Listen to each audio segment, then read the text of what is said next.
보신 것처럼 입학생이 없을 만큼 인구 절벽은 심각합니다. 여러 가지 이유가 있겠습니다만 얼마 전 중국 연구기관이 우리나라 양육비가 세계에서 가장 많이 든다고 발표한 적이 있습니다. 정말 그런지 실제 자녀 키우는 데는 얼마나 드는지 따져보겠습니다. 김다민 기자, 한국이 양육비 1위라는 게 맞는 말입니까?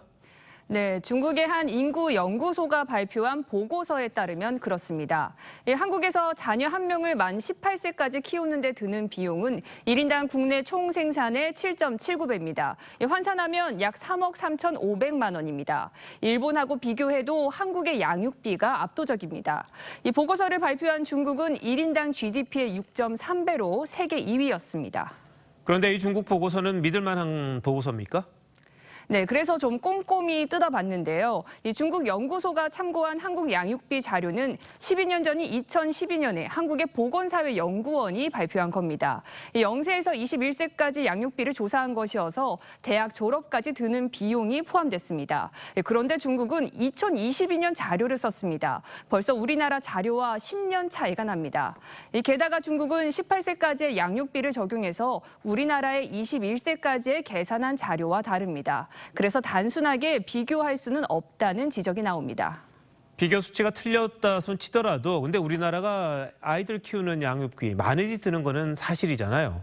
네, 만만치 않습니다. 이제 우리나라에서 자녀 한 명을 키우는 데는 월 평균 72만 1천 원이 듭니다. 시기별로 살펴보면 영유아 때가 60만 6천 원으로 가장 적고 중고등학생 자녀는 91만 9천 원이 들어 월 평균을 훌쩍 뛰어넘습니다.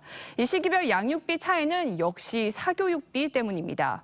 초중고생 때는 전체 양육비의 절반 이상을 사교육비에 씁니다. 네, 보신 것처럼 실제적인 양육비 부담은 초등학생부터 커지는데 정부 지원도 거기에 맞춰서 해줍니까? 네, 정부 지원은 오히려 줄어듭니다. 현재 월 10만 원씩 지급되는 아동 수당은 자녀가 만 8세 미만일 때까지만 지급됩니다. 그래서 총선을 앞두고 민주당이 현행 아동 수당을 확대해 8세에서 17세까지 월 20만 원씩 지급하는 양육 지원책을 내놨습니다. 자녀가 성인이 되기 직전까지 양육비를 지원해서 가정의 부담을 덜겠다는 겁니다. OECD 수준으로 비교했을 때 우리가 현금 지원이 다른 나라에 비해서 낮아요. 자녀 양육비는 자녀 연령이 올라갈수록 지출도 높아지기 때문에 아동의 연령에 따른 지원의 필요성이 있다고 보거든요. 다른 나라는 아동 수당 지급 연령이 우리보다 높습니까?